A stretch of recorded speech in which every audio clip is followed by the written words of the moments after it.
విశ్వాసం కలుగును అని చెప్పాడు. కాబట్టి బైబిల్ చెప్తా ఉంది. కాబట్టి మనం ఎప్పుడు ఏం చేయాలంటే వింటూనే వినాలి. ఏం వినాలి? న్యూస్ వినాలా, పక్కింటోళ్ళ మాటలు వినాలా, వింటూనే ఉండాలి అని మాట చెప్పి పౌలు అక్కడతో ఆపకుండా, ఇదిగో మీరు ఏది పడితే అది వినటం కాదు, మీరు వినేది ఏమై ఉండాలో తెలుసా? క్రీస్తుని గురించిన మాట అయి ఉండాలి అని చెప్పాడు. సో వినమన్నారు కదని ఏదోటి చెప్పేస్తే, ఏదోటి విని మేము విన్నాం కదా అంటే ఎంత మాత్రం అది కరెక్ట్ అయినది కాదు. వినుట వలన విశ్వాసం కలుగును. అయితే ఆ విశ్వాసం నీకు రావాలి అంటే అది క్రీస్తుని గురించిన మాట వలనే కలుగును. ఈరోజు ఇక్కడ కూడికని ఏర్పాటు చేసిన బ్రదర్ మనల్ని పిలిచి భోజనాలు ఏర్పాటు చేసి అయ్యగారులని ఇద్దరిని పిలిచి ఇప్పుడు ఇక్కడ ఇంతసేపు చేసేదంతా వాక్యాన్ని ప్రజలకు అందించాలనేదే. వారి కుటుంబానికి వాక్యం కావాలి, వారి ద్వారా ప్రజలకు కూడా వాక్యము కావాలి. కాబట్టి వినుట ద్వారా విశ్వాసం కలుగునంటే ఇదిగో ఆయన వినిపించాలి అనుకున్నప్పుడు ఇక్కడ మాట్లాడాల్సిన మాట కూడా ఏం మాట్లాడాలి అంటే క్రీస్తుని గురించిన మాట మాత్రమే మాట్లాడాలి. ఆ మాటకు వస్తే ఈరోజు మాట్లాడడమే కాదు, మన బైబిల్లో ఎప్పుడు ఏది చదివినా అది క్రీస్తుని గురించిన మాట వలనే అయి ఉండాలి. బైబిల్లో కూడా ఏది చదివినా అది ఎవరి గురించి అయి ఉండాలి? క్రీస్తుని గురించిన మాట వలనే ఉండాలి. ఇదిగో యోహాను సువార్త 5వ అధ్యాయము 39వ వచనం. ఎవరైనా త్వరగా చూడండి. యోహాను సువార్త 5వ అధ్యాయము 39వ వచనాన్ని చూద్దాం. లేఖనముల యందు మీకు నిత్య జీవం కలదని మీరు తలంచుచు వాటిని పరిశోధించుచున్నారు, అవే నన్ను గూర్చి సాక్ష్యం ఇచ్చుచున్నాయి. ఈ మాట చెప్పింది యేసు ప్రభు వారు. ఎవరికి చెప్తున్నారో తెలుసా? పరిచయులు, శాస్త్రులకు చెప్తున్నారు. వేటి గురించి చెప్తుందో తెలుసా? పాత నిబంధన గ్రంథము వారి చేతిలో ఉంది. పాత నిబంధన గ్రంథంలో వారు చదువుతూ పరిశోధిస్తూ నిత్య జీవం చేరుకోవాలి అని వారు పరితపిస్తూ ఉన్నారు. ఎవరు? పరిచయులు, శాస్త్రు. కానీ వారు అందుట్లో ఒకటి మిస్ అయిపోయారు. ఏం మిస్ అయిపోయారు తెలుసా? యేసు క్రీస్తుని మిస్ అయిపోయారు. పాత నిబంధన గ్రంథంలో యేసు ప్రభువుని గురించిన మాటను మిస్ అయిపోయారు. దానిని యేసు ప్రభు వారే ఏం చెప్తున్నారు తెలుసా? మీరు పరలోకం వెళ్ళాలని లేదా దేవుని రాజ్యంలోనికి రావాలని మీరు పరిశోధిస్తున్నారు. కానీ ఆ యొక్క పరిశోధనలో, ఆ యొక్క లేఖనాల్లో మీరు ఏం మర్చిపోయారో తెలుసా? నన్ను గూర్చిన మాటలు మీరు మర్చిపోయారు. హల్లెలూయా. అంటే మీరు వాక్యములు ఎవరి గురించి వినాలని చెప్తున్నాడు దేవుడు? యేసు. అందరూ చెప్పాలి, ఎవరి గురించి వినాలి? యేసు క్రీస్తుని గురించి వినాలి. ఆయన మాట ద్వారా మాత్రమే మనకి ఆశీర్వాదము, ఆయన మాట ద్వారా మాత్రమే మనకు విడుదల, ఆయన మాట ద్వారా మాత్రమే మనిషికి మార్పు కలుగుతుంది. ఇది చూడండి, ఒక మనిషి చెడు మార్గంలో ఉన్న వారిని తీసుకొచ్చి యేసు ప్రభు దగ్గరికి తీసుకొస్తే అతను మారతాడు అనుకుంటాం. వస్తే కాదు, ఆయనకి క్రీస్తు అర్థమైతే ఆ మనిషి ఖచ్చితంగా మార్చబడతాడు. ఒక మనిషికి యేసు క్రీస్తు గురించి సరైన అవగాహన ఉంటే ఆ మనిషి ఖచ్చితంగా మార్చబడతాడు. ఆ మనిషి చీకటిలో నుంచి వెలుగులోకి వస్తాడు. ఆ మనిషి బంధకంలో నుంచి బయటకు వస్తాడు. ప్రతి మనిషి స్వస్థ పొందడానికి కావాల్సింది యేసు క్రీస్తు గురించి ఖచ్చితంగా సరైన అవగాహనలో తెలియాలి. హల్లెలూయా. ఖచ్చితంగా ఏం తెలియాలి? యేసు క్రీస్తు గురించి తెలియాలి. ఇదిగో మత్తయి సువార్త చూడండి, లూకా సువార్త 24వ అధ్యాయము 26వ వచనం. ఇంకొక మాట, లూకా సువార్త 24వ అధ్యాయము 26వ వచనం. క్రీస్తు ఇలాగు శ్రమపడి తన మహిమలో ప్రవేశించుట అగత్యము కాదా? ఇది వారితో చెప్పి మోషేయు సమస్త ప్రవక్తలయు మొదలుకొని లేఖనముల అన్నిటిలో ఏ ఒక్క పుస్తకంలో కాదు, ఏ ఒక్క వచనంలోనూ కాదు, ఏ ఒక్క పేరాలో కాదు, కానీ లేఖనముల అన్నిటిలో ఆది కాండం నుంచి ప్రకటన గ్రంథం వరకు ఏ పుస్తకాన్ని మీరు చూసుకున్నా అక్కడ ఎవరి గురించి రాయబడిందంటే యేసును గురించి రాయబడి ఉన్నది. తన గురించి రాయబడి ఉందని యేసు ప్రభు వారు చెప్పారు. హల్లెలూయా. చూడండి, యోహాను సువార్త 14వ అధ్యాయము యోహాను సువార్త 14వ అధ్యాయము 9వ వచనం 8వ వచనం. అప్పుడు ఫిలిప్పు, ప్రభువా, తండ్రిని మాకు కనపరచుము, మాకంతే చాలునని ఆయనతో చెప్పగా, యేసు, ఫిలిప్పు, నేనెంత కాలము మీ యొద్ద ఉండినను నీవు నన్ను ఎర్రగవా. ఫిలిప్పు యేసు ప్రభు వద్ద ఉన్నాడు. కానీ ఫిలిప్పుకి ఎవరు తెలియదో తెలుసా? యేసు ప్రభువు తెలియదు. మనము చర్చిలో ఉన్నాము, మనం సంఘంలో ఉన్నాము, మనం క్రీస్తులో ఉన్నామని చెప్తున్నాం. మనకెవరు తెలియదో తెలుసా? యేసు ప్రభువారు తెలియదు. ఎందుకు చెప్పనా? మొన్న ఆదివారం మీకు ఏం మెసేజ్ చెప్పారు అని అంటే మీరు ఖచ్చితంగా చెప్పలేరు. మొన్న ఆదివారం ఏం మెసేజ్ చెప్పారు? వెళ్ళిపోతారు, గట్టిగా అడిగితే వెళ్ళిపోతారు కదా. మొన్న ఏం చెప్పారు? తెలీదు. ఎందుకు తెలుసా? యేసుని ఎరగటము అంటే ఆయన ఉద్దేశం తెలియాలి, ఆయన ఇష్టం తెలియాలి, ఆయన అభిప్రాయం తెలియాలి, ఆయన ఆలోచన తెలియాలి. ఆయన ఏదైతే నువ్వు కూడా అదే అయి ఉండాలి. అది ఆయన ఎరగటం. ఆయన ఎరగటం గురించి ఒక్క ఉదాహరణ చెప్తా మీకు. ఒక్క ఉదాహరణ చెప్పి నేను ఒక పాత నిబంధనలో ఒక వచనాన్ని మీకు కోట్ చేయాలనుకుంటున్నాను. ఏంటో తెలుసా? పేతురుని యేసు ప్రభువారు, ఇదిగో పేతురు, నిన్ను మనుషులు పట్టువానిగా నేను చేస్తాను, నువ్వు నా వెనక నన్ను వెంబడించు అని చెప్పాడు. ఎవరిని? పేతురుని. ఇదిగో చేపలు పట్టే పేతురుని మనుషులు పట్టేవాడినిగా నేను చేస్తాను, నన్ను వెంబడించు అన్నాడు. అక్కడ రాసుంది, ఆయన వెంటనే అక్కడ తన వలలు అన్నీ విడిచిపెట్టి, ఇంకా ఏం విడిచిపెట్టాడో తెలియదు, ఆయన వెంటనే వెళ్ళిపోయినట్లుగా బైబిల్ గ్రంథంలో రాసుంది. ఇదే మాట ఫిలిప్పును కూడా అడిగాడు. ఏమని అడిగాడు? ఫిలిప్పును కూడా అడిగాడు. ఫిలిప్పు, నువ్వు నన్ను వెంబడించు అని చెప్పాడు. అదే మాట చెప్పినప్పుడు ఫిలిప్పు కూడా తన్ని వెంబడించాడు. 5,000 మందికి ఆహారాన్ని పంచాలి అన్నప్పుడు యేసు ప్రభువారు, ఫిలిప్పు, ఇప్పుడు మనం ఏం చేద్దామన్నప్పుడు ఆయన అందరినీ కూర్చోబెట్టి లెక్కబెట్టి, ప్రభువా, 1 సంవత్సరము జీతము పెడితే తప్ప వీరికి కొంచెంగా మనము పెట్టలేము అని చెప్పాడు. అంటే ఇప్పుడు యేసు ప్రభువు 5,000 మందికి ఆహారాన్ని పెట్టగలడన్న విషయము ఫిలిప్పుకి అర్థం కాలేదు. అక్కడ మీరు చూసుకుంటే, ఇదిగో మీరు యోహాను సువార్తలు చూసుకుంటే మీరేం తీయవసరం లేదు, టైం లేదు కాబట్టి, ఫిలిప్పు యేసు ప్రభువు ఇలా చెప్తున్నాడు. ఏం చేయాలో తను ఎరిగి ఫిలిప్పుని ఇలా అడిగాడు. ఫిలిప్పు, వీళ్ళందరికీ భోజనం ఎక్కడి నుంచి తీసుకొద్దాము అని అడిగినప్పుడు ఆ ఫిలిప్పు అన్నాడు, ప్రభువా, వీరు చాలామంది ఉన్నారు, ఒక 200 దేనారముల ఆహారం కావాలన్నాడు. 200 దేనారములు ఆహారము అంటే 1 సంవత్సరము జీతం. 1 సంవత్సరము జీతం అయితేనే వీళ్ళందరికీ సరిపోద్ది ప్రభువా అని అడిగాడు. అదే పేతురైతే, యేసు ప్రభువారు ఒక చోట ఇలాగే ప్రసంగం చేస్తున్నారు, మీలా చాలామంది జనం ఉన్నారు, పేతురు కూడా పక్కనే నిలబడున్నాడు. రోమా సైనికులు వచ్చి పేతురుని అడిగారు, అయ్యా మీరు పన్ను కట్టరా? ఆయన వెంటనే అడిగాడు, 1 నిమిషం ఉండని చెప్పాడు. యేసు ప్రభు దగ్గరికి వెళ్ళాడు. ప్రభువా, వారు పన్ను అడుగుతున్నారు, ఏం చేయమంటారు అని అడిగాడు. యేసు ప్రభు వారు అన్నారు,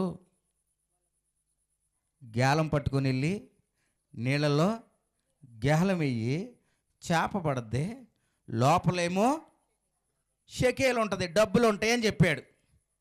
అదే ఫిలిప్పు కానీ మనము కానీ ఆ ప్లేస్లో ఉంటే, మాలా జోకేసావు ప్రభువా, మన మాట, మనము క్రీస్తుని ఎరిగిన మనము చెప్పే మాట తెలుసా?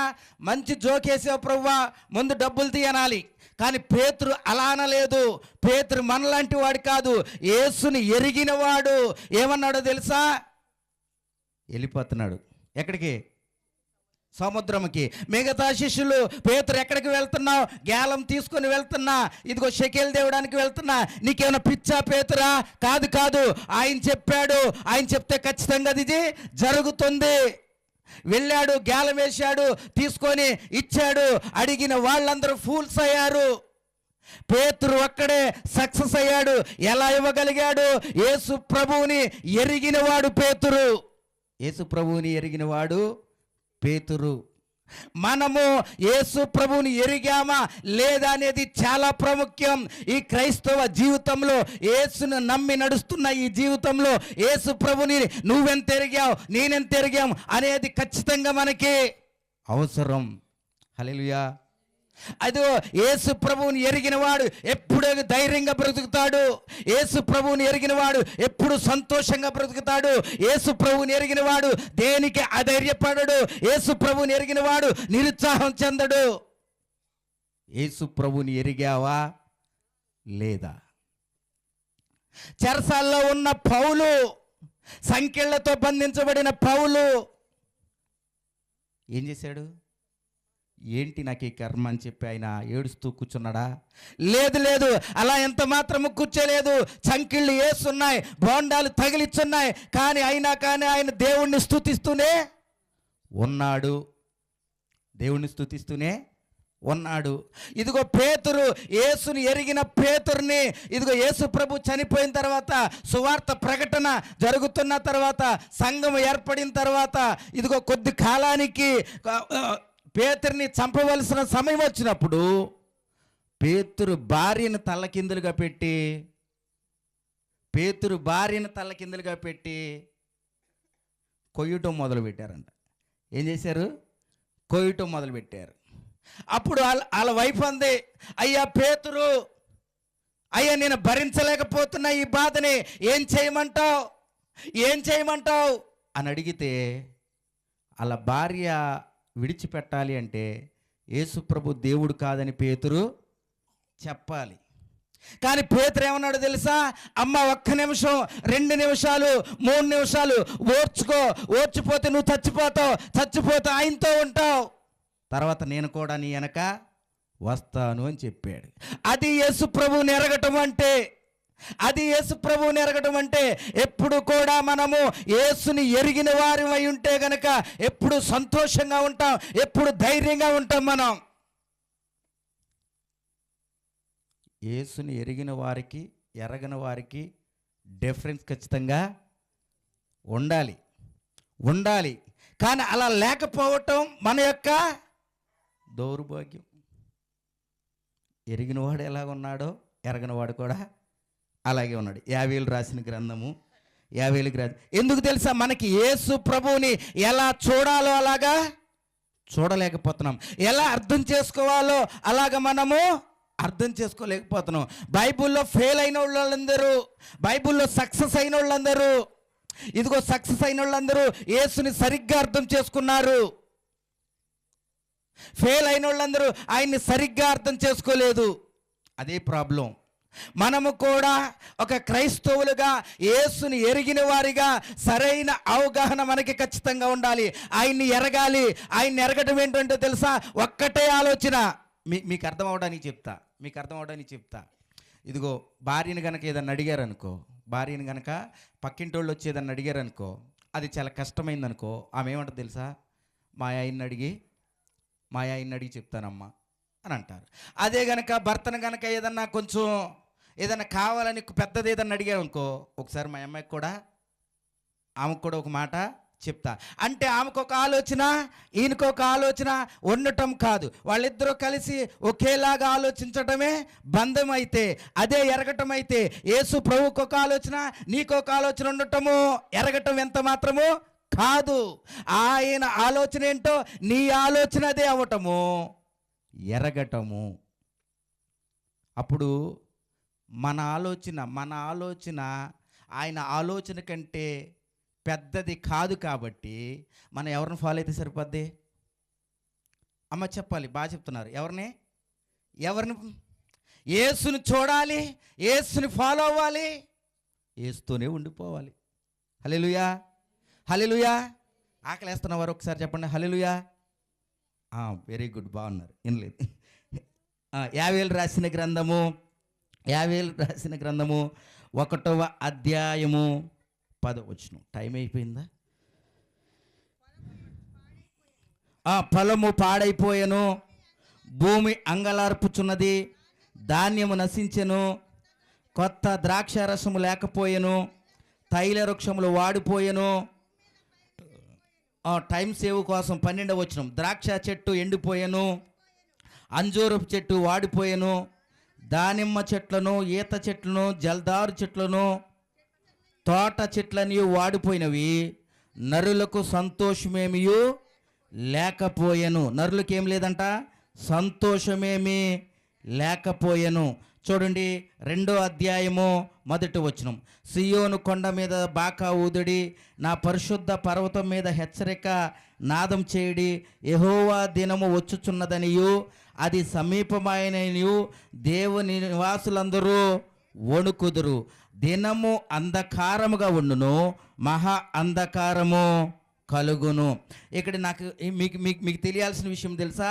10వ వచనంలో పొలము పాడైపోయెను, భూమి అంగలార్చుచున్నది, ధాన్యము నశించెను, కొత్త ద్రాక్షారసము లేకపోయెను, తైల వృక్షములు వాడిపోయెను, భూమి మీద పైరు చెడిపోయెను, ద్రాక్ష కర్రలు యావల కర్రలను చూచి సేద్య గాండ్రలారా సిగ్గునందుడి, ద్రాక్ష కాపుటలారా రోదన చేడి, ద్రాక్ష చెట్లు ఎండిపోయాను, అంజూరపు చెట్లు వాడిపోయాను అని చెప్తూ నరులకు సంతోషమేమియు లేదు.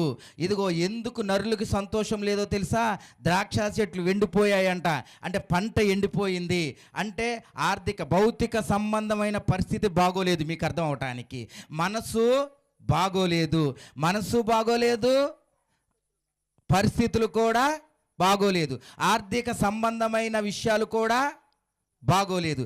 ఇక్కడ యావేలు గ్రంథము ఇశ్రాయేలు ప్రజల యొక్క మహాఘోరమైన స్థితిలో ఉన్న స్థితిని తెలియచేస్తూ ఉంది. ఇశ్రాయేలు ప్రజలు ఏ పంట వేసినా పండట్లేదు, ఏ చెట్టు వేసినా కాయటం లేదు, వారు ఏది చేసినా కూడా ఏ ఫలము కూడా లేదు, వారికి దేవుని నుంచి పిలుపు కూడా ఏమీ లేదు.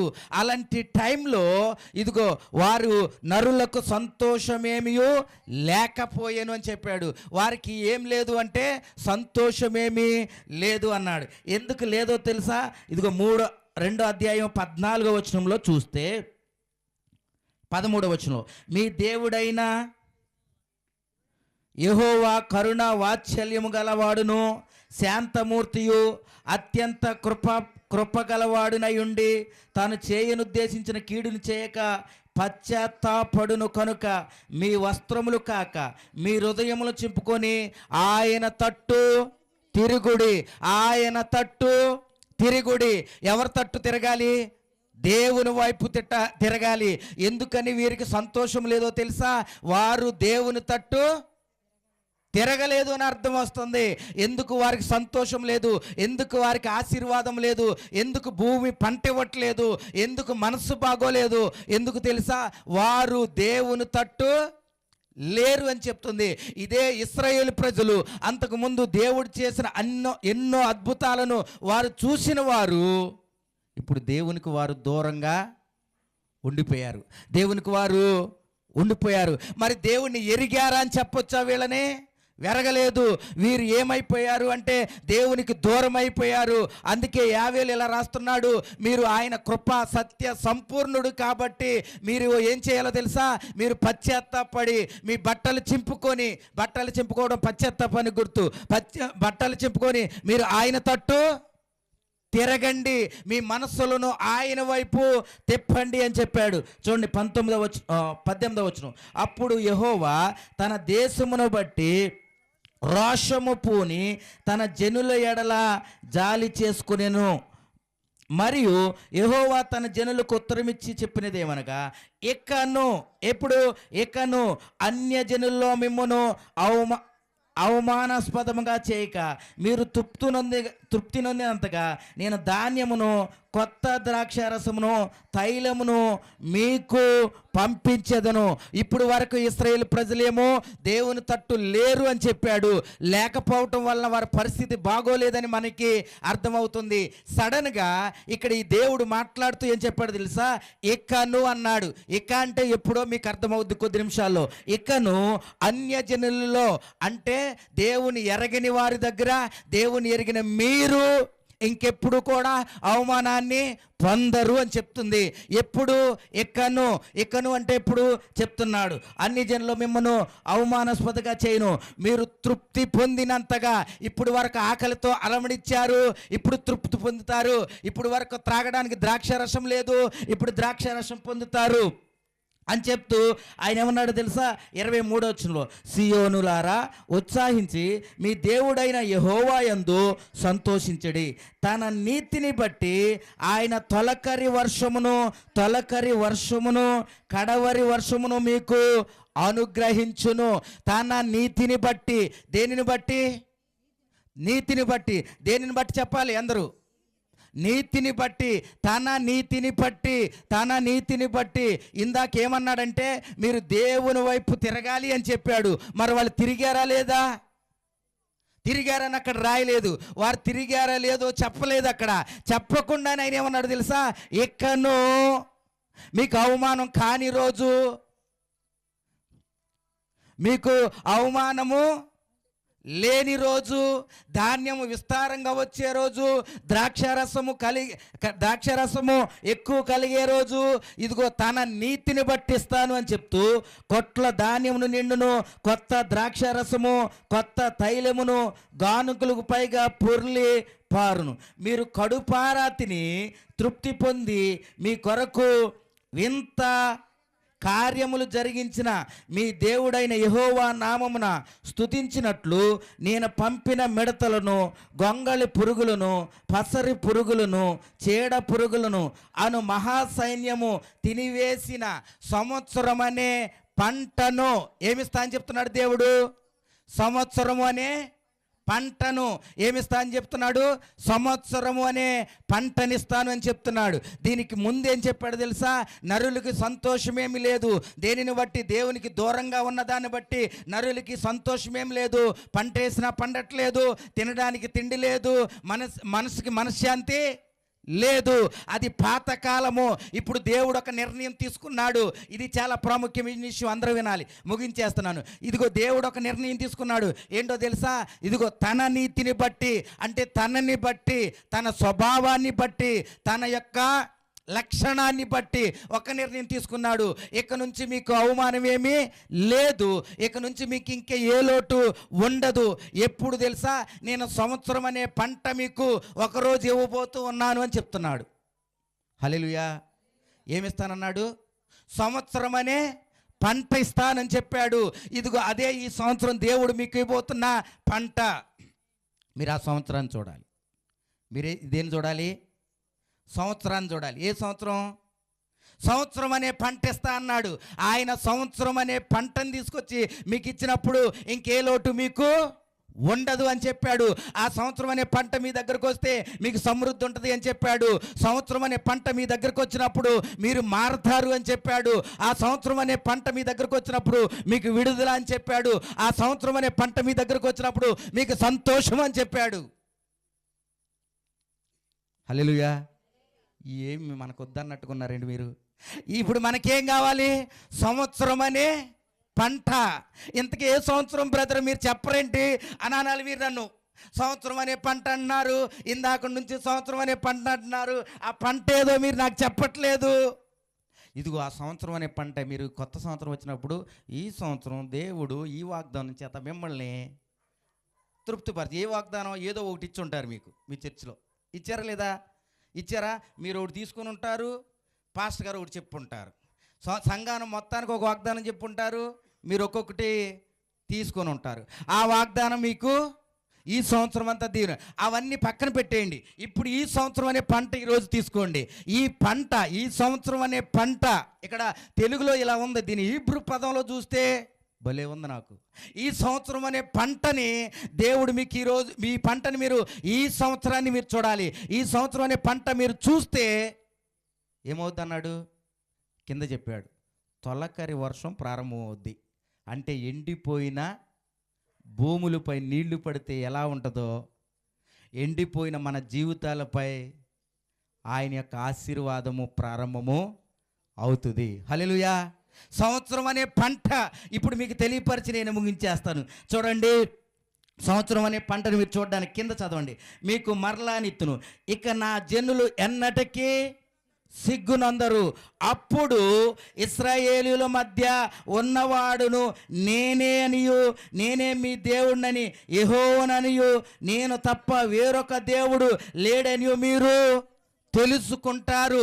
ఇదిగో సంవత్సరం అనే పంట వచ్చినప్పుడు మీకున్న ప్రతి సమస్య పోద్దని చెప్పాడు, మీ పరిస్థితులు మారతాయని చెప్పాడు, మీ మనస్సులు మారతాయని చెప్పాడు, మీ హృదయాలకు సంతోషం అని చెప్పాడు. ఆ సంవత్సరం అనే పంటని మీరు ఎప్పుడు చూస్తారో తెలుసా? ఆ సంవత్సరం అనే పంటని మీరు చూసినప్పుడు మొదటిగా మీకు గుర్తొచ్చేది ఏంటో తెలుసా? నేనే దేవుణ్ణని మీరు తెలుసుకుంటారు. ఎప్పుడది? యోహాను సువార్త 8వ అధ్యాయము 28వ వచనంలో రాస్తుంది ఆ సంవత్సరం అనే పంట. యోహాను సువార్త 8వ అధ్యాయము 28వ వచనం. ఎవరైనా చదవండి. కావున యేసు మనుష్య కుమారుణ్ణి పైకెత్తినప్పుడు నేనే ఆయననని, నా అంతటా నేనే ఏమీ చేయక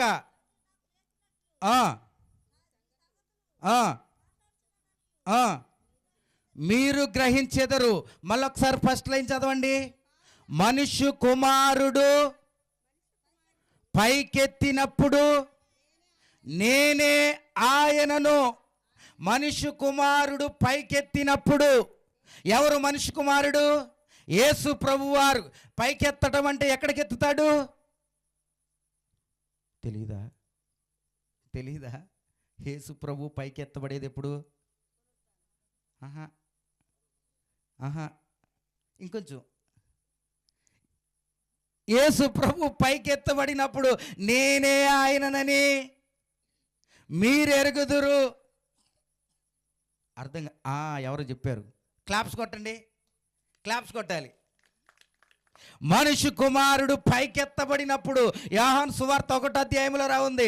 మనుష్య కుమారుడు పైకెత్తబడతాడు. యేసు ప్రభువారు సిలువలో పైకెత్తబడిన రోజున భూప్రపంచమంతా అర్థమవుద్ది ఆయనే దేవుడని. ఎప్పుడంట? ఆయనే దేవుడని ఎప్పుడు అర్థమవుద్ది? ఆయన సిలువ మీదకి ఎత్తబడిన రోజున ఆయనే దేవుడని అందరూ అర్థమవుతుంది. ఎందుకు ఈ మాట చెప్పాడు యావేలు తెలుసా? నేనే దేవుణ్ణని ఎప్పుడైతే మీరు అర్థం చేసుకుంటారో, ఏ టైంలో అర్థం చేసుకుంటారో అదే మీ సంవత్సరం అనే పంట. ఇంతకు అర్థమైంది? సంవత్సరం అనే పంట అర్థమైందమ్మా? ఎవరు? సంవత్సరం అనే పంట ఏంటి? ఆయన సిలువ మరణమే సంవత్సరం అనే పంట. హల్లెలూయా. ఆయన సిలువ మరణమే సంవత్సరం అనే పంట. మీరు నమ్మట్లేదు కదా? మళ్ళీ కింద చూడండి. లేదు, నా జనులు ఇంకెన్నడును సిగ్గుపడరు. రోమపత్రిక 10వ అధ్యాయం 11వ వచనం. టైం అయిపోయింది కానీ. రోమపత్రిక 10:11. ఏలయనగా ఆయన యందు విశ్వాసముంచు ఎవడైనను సిగ్గుపడడు. ఆయన యందు విశ్వాసముంచువాడు ఎవడు కూడా సిగ్గుపడడు. ఇక్కడ ఏం రాసిందో చూడండి. నా జనులకి ఎన్నడూ సిగ్గునందక పోదురు. నా జనులు ఇంకెప్పుడు సిగ్గు పొందని రోజు ఒక రోజు వస్తుంది. ఆ రోజు మీరు సంవత్సరం అనే పంటను తింటారు. పౌలు అంటున్నాడు, ఇదిగో నా యందు విశ్వాసం ఉంచిన వాడు ఇంకెన్నటికీ సిగ్గు పొందడు. ఆయన యందు విశ్వాసం ఉంచడం అంటే ఆయన సిలువ మరణ పునరుత్థానాల యందు విశ్వాసం ఉంచటం. హల్లెలూయా. ఇంకా మీరైనా అర్థం కాలేదా? ఇంకా చెప్తాను చూడండి, 28వ వచనం. తర్వాత నేను సర్వజనుల మీద నా ఆత్మను కుమ్మరింతును, మీ కుమారులు మీ కుమార్తెలు ప్రవచములు చెప్పుదురు. తరువాత నేను, ఎప్పుడు? సంవత్సరం అనే పంట వచ్చినప్పుడు నేను సర్వజనుల మీద నా ఆత్మను కుమ్మరింతును. అపోస్తుల కార్యాలు 2వ అధ్యాయము 16వ వచనం చూడండి. అపోస్తుల కార్యాలు 2వ అధ్యాయము 16వ వచనం. యోవేలు ప్రవక్త ద్వారా చెప్పబడిన సంగతి ఇదే, ఏమనగా అంత్య దినములందు నేను మనుషుల మీద నా ఆత్మను కుమ్మరించెదను, మీ కుమారులు మీ కుమార్తెలు ప్రవచించెదరు, మీ యవనులకు వృద్ధులకు దర్శనములు కలుగును. అక్కడ ఏం చదివామో ఇక్కడ కూడా అదే ఉంది. ఇది ఎప్పుడు జరుగుతుందో తెలుసా?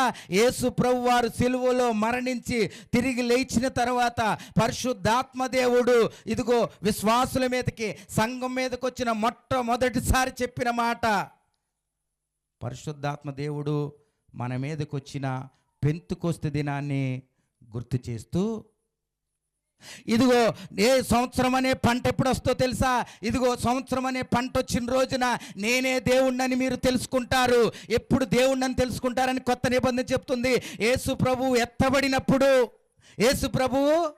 ఎత్తబడినప్పుడు ఆయన సిలువలో మరణించినప్పుడు ఆయనే దేవుడని ప్రపంచమంతా తెలుసుకుంటుంది. ఇశ్రాయేలు ప్రజలు తెలుసుకుంటారు, విశ్వసించిన ప్రతి ఒక్కరు కూడా తెలుసుకుంటారు. ఎవరు తెలుసుకుంటారో వారు సంవత్సరం అనే పంటను పొందుకుంటారు. ఆ సంవత్సరం అంతా పంటను పొందుకున్న వారి ఆత్మ సంతృప్తి ఉంటుంది. ఆ సంవత్సరం అనే పంటను పొందుకున్న వారికి సంతోషం ఉంటుంది. కోల్పోయిన ప్రతిదీ తిరిగి వస్తుంది. మారని మనుషులు మారతారు. హల్లెలూయా. ఇదిగో కొన్ని సింబల్స్ ఇచ్చాడు. ఆయన యందు విశ్వాసం ఉంచిన వాడు సిగ్గుపడడు, నా జనులు ఇంకెప్పటికీ సిగ్గుపడడు అని చెప్పాడు. ఇదిగో ఆ సంవత్సరం అనే పంట వచ్చిన రోజున నా ఆత్మ అందరి మీదకి దిగొస్తుందని చెప్పాడు. పెంతుకొస్తు దినాన యేసు ప్రభు చనిపోయి తిరిగి లేచిన తర్వాత అందరి మీదకి ఆత్మ దిగి రావటము ప్రారంభమైంది. కాబట్టి సంవత్సరం అనే పంట అంటే 2026 సంవత్సరం కాదు, 2027 సంవత్సరం కాదు. తారీఖులు మారుతాయి కానీ పరిస్థితులు మనం ఎప్పటికీ మారవు. మన పరిస్థితులు మార్చబడాలి అంటే నిజమైన సంవత్సరం యొక్క విలువను, నిజమైన సంవత్సరం ఏంటో మీరు ఈ రాత్రి వెరిగితే మీరే కొత్త సంవత్సరంలోనికి వస్తారు. ఏంటి కొత్త సంవత్సరం? కొత్త సంవత్సరం? ఆయన మరణమే నూతన సంవత్సరం. హల్లెలూయా. ఇదేంటి అందరూ డల్ అయిపోయారు? ఆయన మరణమే నూతనమైన సంవత్సరము. మీకు అర్థమవ్వాలి చెప్పాలంటే, ఆయన మరణం లేకపోతే మనిషి యొక్క మార్పు లేదు. ఆయన మరణం లేకపోతే ఇదిగో పాపం యొక్క విముక్తి లేదు. ఆయన మరణం లేకపోతే ఇదిగో శాపము నుంచి విముక్తి లేదు. కాబట్టి ఆయన మరణాన్ని ఆయన పాత నిబంధన గ్రంథంలో సంవత్సరంగా చెప్పాడు. ఆయన మరణాన్ని పాత నిబంధనలు ఏం చెప్పాడు? సంవత్సరంగా చెప్పాడు. ఇదిగో మనిషి మార్పు చెందాలి అంటే మనం అంటాం దేవుని దగ్గరికి తీసుకురండి అని చెప్తారు. ఏదైనా వ్యక్తి పాడైపోతుంటే దేవుని దగ్గరికి తీసుకురండి, అతను మారతాడు అని చెప్తారు. దేవుని దగ్గరికి తీసుకొస్తే మారడు. ఆయన మరణం యొక్క విలువ అర్థమైతే మారతాడు. మీకు అర్థమైందమ్మా? దేవుని దగ్గర తీసుకొచ్చి కూర్చోబెడితే డ్రెస్ మారద్దే, బిహేవియర్ మారద్దే, మనసు మారదు. మనసు ఎప్పుడు మారద్దో తెలుసా?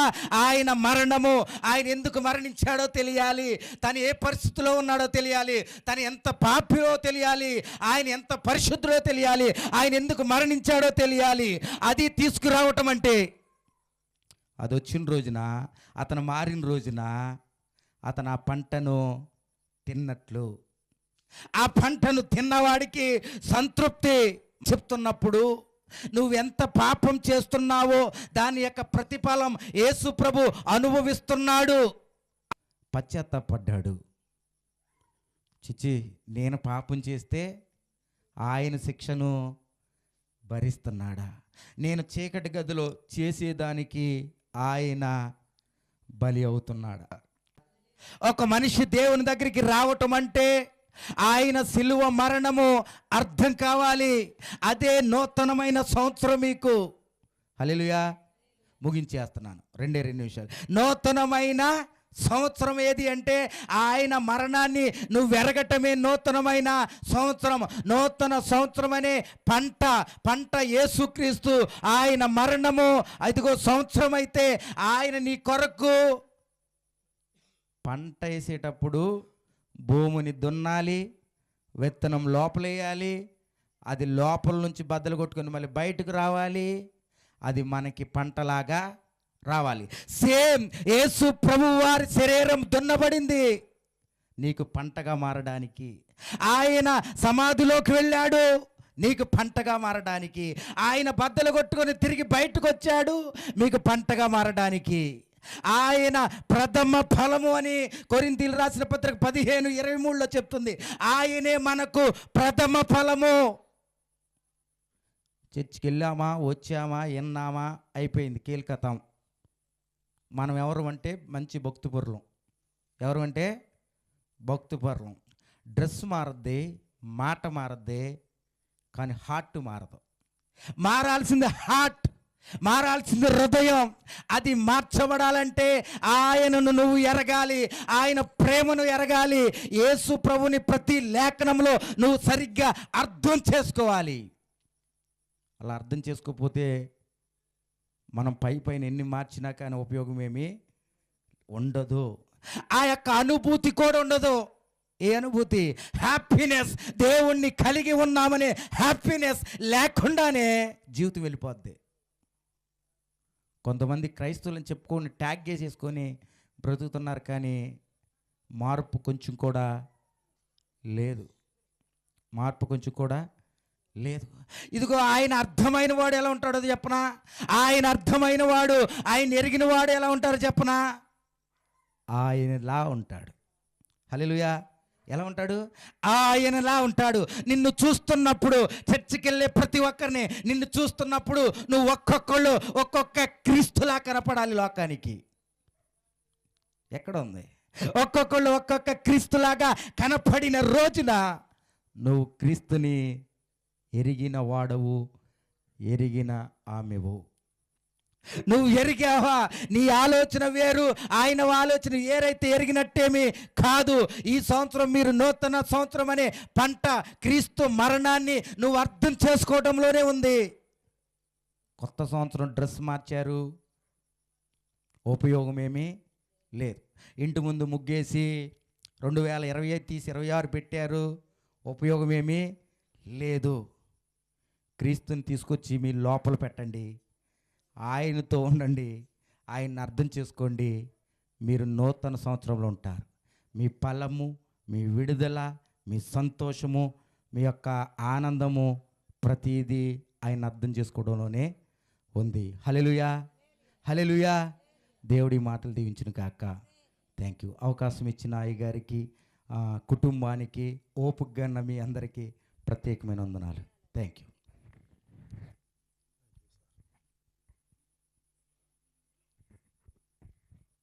ఓకే, మంచిదండి. మంచి వర్తమానాన్ని అందించినటువంటి జోషఫ్ పాస్టర్ గారికి మన సంఘమంతటి తరపున, కుటుంబము తరపున వందనాలు తెలియజేస్తూ ఉన్నాను. సంవత్సరం, ఏ సంవత్సరం? 2026 సంవత్సరం. దేవుని వాక్యము ఏం చెప్తా ఉందంటే, ఎవడైనాను క్రీస్తునందున్న ఎడల వాడు నూతన సృష్టి. నూతన సృష్టి అంటే క్రొత్త సృష్టి, క్రొత్తది. మనకి క్రొత్త సంవత్సరమేగా ఇది. నా యందు మీరును, మీ యందు నా మాటలను నిలిచి ఉన్న ఎడల